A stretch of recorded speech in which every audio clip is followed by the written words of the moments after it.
For Malley. Here. Thank you, Deputy Speaker. I believe keeping a promise is a sign of integrity. Yep. Those who are elected members in this House hold positions of privilege, and it is incumbent on each of us to fulfil our promises. How much more so from a Prime Minister? When he breaks his promise, the nation has a right to hold him to account. The Prime Minister and the Labor government have failed to deliver their promise of $275 cut in power bills. They made that promise 97 times before the election, a promise that was reiterated even after Russia's invasion of Ukraine. That's right. Honesty should motivate the Prime Minister to stop using this as an excuse for energy prices rising.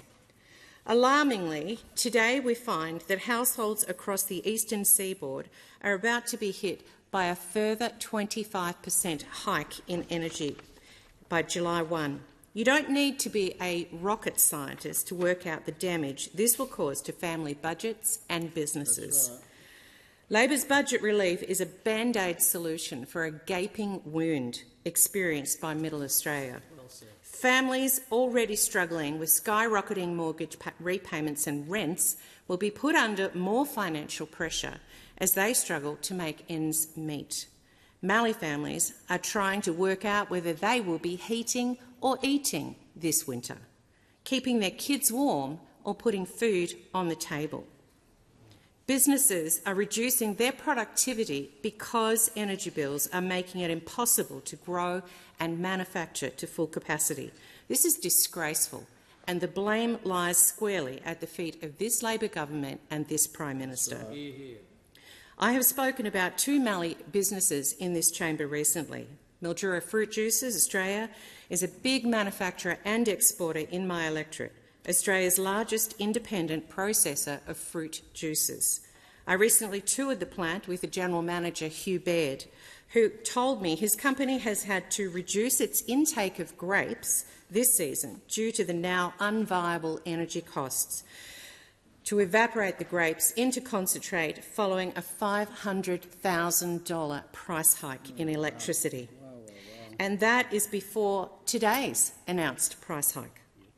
They are continually investigating energy options with little to no commercial alternatives and very little government support.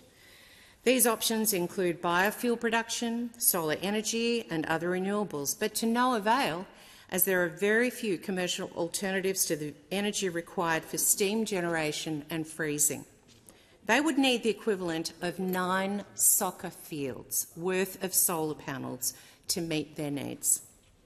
When I raised the plight of Mildura Fruit Juices Australia in this chamber, I got a political response from the Prime Minister and his Energy Minister.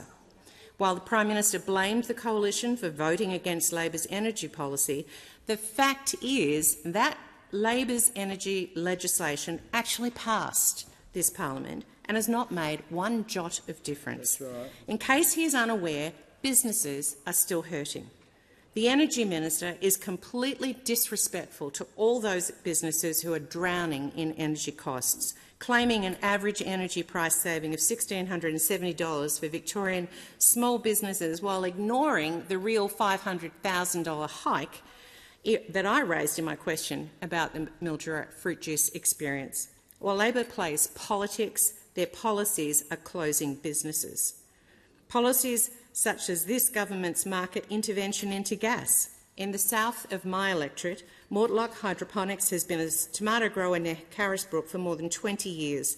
They supply tomatoes all year round to the major supermarkets as well as markets in Sydney and Melbourne.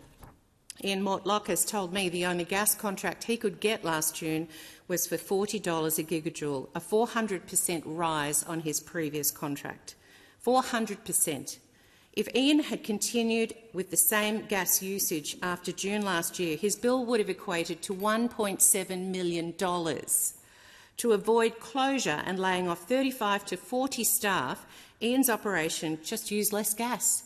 He reduced his productivity by 40%. How is that helpful to businesses in Australia?